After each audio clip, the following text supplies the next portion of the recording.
नमस्कार। बिहार में गोपालगंज से एक ऐसी तस्वीर सामने आई है। नीतीश कुमार को तत्काल फौरन एक्शन लेना चाहिए। एकदम से इतना भयानक एक्शन लेना चाहिए कि पूरे बिहार में नहीं पूरे देश में एक मैसेज जाए कि बिहार क्या है। बिहार में शराब बंद है, लेकिन बंद है कहाँ और शराब बेच कौन रहा है?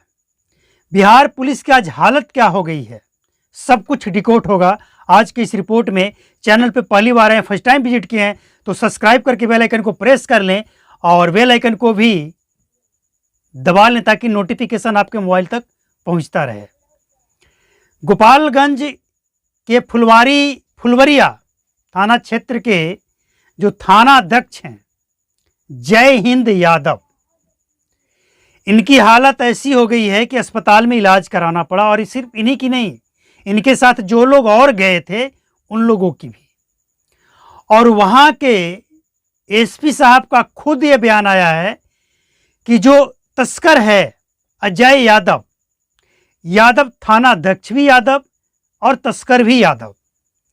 और जब कहावत है ना कि लोहा लोहे को काटता है, तो जब दोनों यादव में टक्कर हुई तो एसपी को बयान देना पड़ा कि शराब माफिया ने ऐसा चक्रव्यूह रचा कि थाना अध्यक्ष को भी घायल होना पड़ा और इनके साथ जो भी थे सबको ट्रीटमेंट देना पड़ा, इलाज करवाना पड़ा। अब ऐसा हुआ क्यों? जैसे समझिए इसको, आपके और मेरे साथ कोई डील हो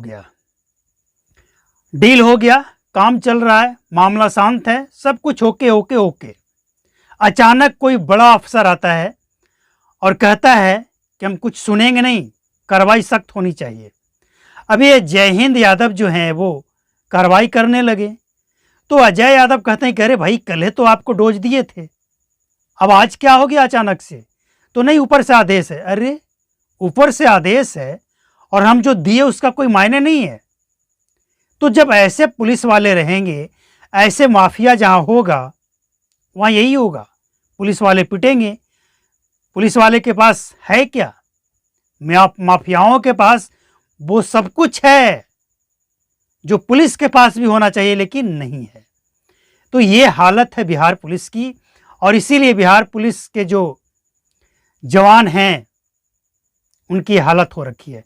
और इतना ही नहीं, ये मामला तुल तो तब पकड़ लेता है जब अजय यादव जो शराब बेचने वाला है उसके पास एक काम करने वाला व्यक्ति, अनिल राम नाम का व्यक्ति, जो कि उत्तर प्रदेश का रहने वाला है लेकिन बिहार के गोपालगंज में आकर वो अजय यादव के पास काम करता था, शराब की तस्करी में काम करता था, उसको पुलिस उठाकर ले गई और इसके बाद उसकी मौत हो जाती है।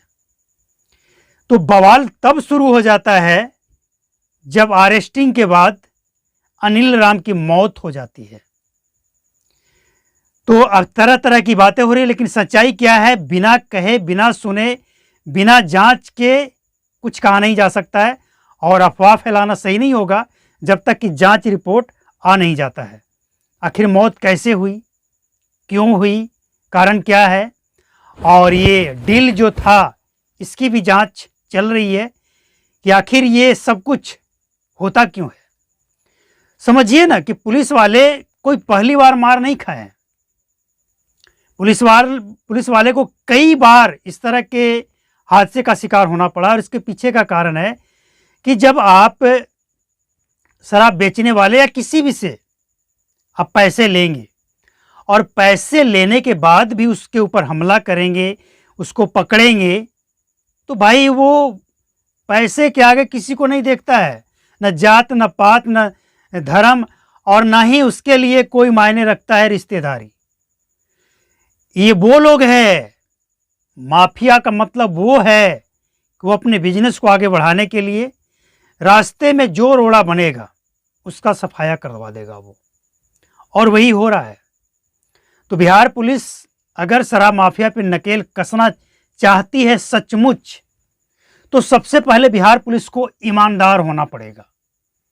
समझिए, अगर कोई ईमानदार पुलिस वाला होगा तो उसे डर कैसा, किस बात का डर? सरकारी पेमेंट मिलता है, हम सरकार की तरफ से काम कर रहे हैं, तो फिर माफियाओं से डर कैसा? आपके एक फ़ोन कॉल्स पे पूरा फोर्स पहुंच सकता है, लेकिन ये हालत जब होती है तो पुलिस वाले फ़ोन नहीं करते हैं, क्योंकि उनको पता है भेद खुल जाएगा। तो भेद खुले ना, इसके लिए मार ही खा ले। तो ये स्थिति है, और इसीलिए बिहार की जो शराबबंदी है वो फेल है।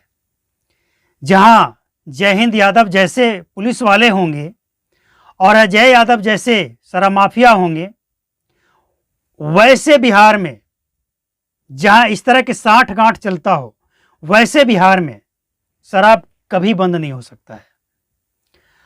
और अजय यादव को आप हल्के में मत लीजिए। ऐसे लोग जो होते हैं ना, देखिए बिहार में जो बालू माफिया हो, भू माफिया हो, शिक्षा माफिया, मतलब पहले ही तय हो जाता है कि फर्स्ट डिवीजन वाले को इतना पैसा देना होगा, सेकंड थर्ड वाले को इतना, पास करने वाले को इतना। ये शिक्षा माफिया। तो ऐसे माफिया जो बिहार में है, इनकी पहुंच बहुत ऊपर है भैया। इनके खिलाफ कोई बोले भी तो डर के बोलना पड़ता है। तो जहां तक सवाल है बिहार पुलिस, बिहार सरकार की, बिहार सरकार और बिहार पुलिस को क्यों डरना है भाई? किस बात का डर?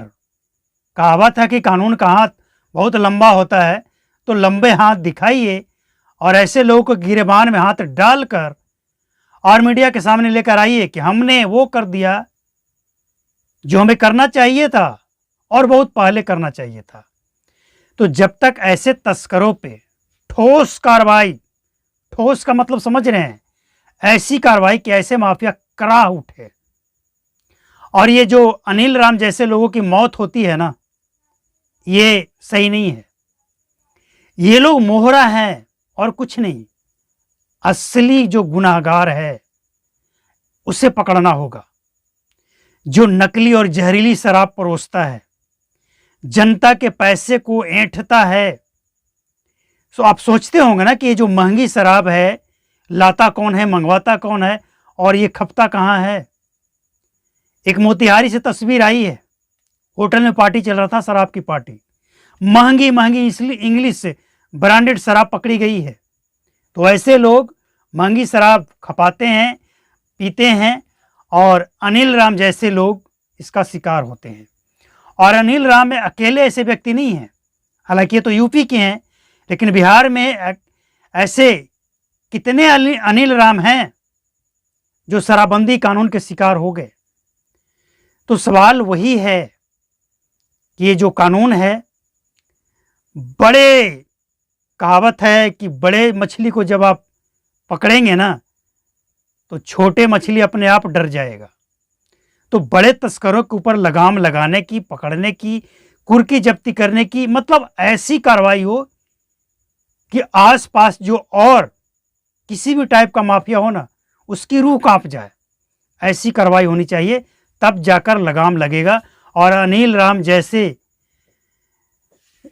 गरीबों का अगर हत्या होता है या मर्डर होता है या फिर मौत होता है, कारण जो भी हो, हम यूं ही कह रहे हैं, सच्चाई रिपोर्ट से पता लगेगा, जांच रिपोर्ट से, कारण जो भी हो, लेकिन ऐसे परिवारों को कौन देखेगा? ये सवाल खड़ा होता है। और ऐसे कई लोग जेल में बंद हैं जिसको देखने वाला आज कोई नहीं है। तो इसीलिए समीक्षा करने की ज़रूरत है कि इस कानून की समीक्षा कीजिए, क्योंकि जब तक ऐसे लोग बिहार में रहेंगे, बिहार का शराबबंदी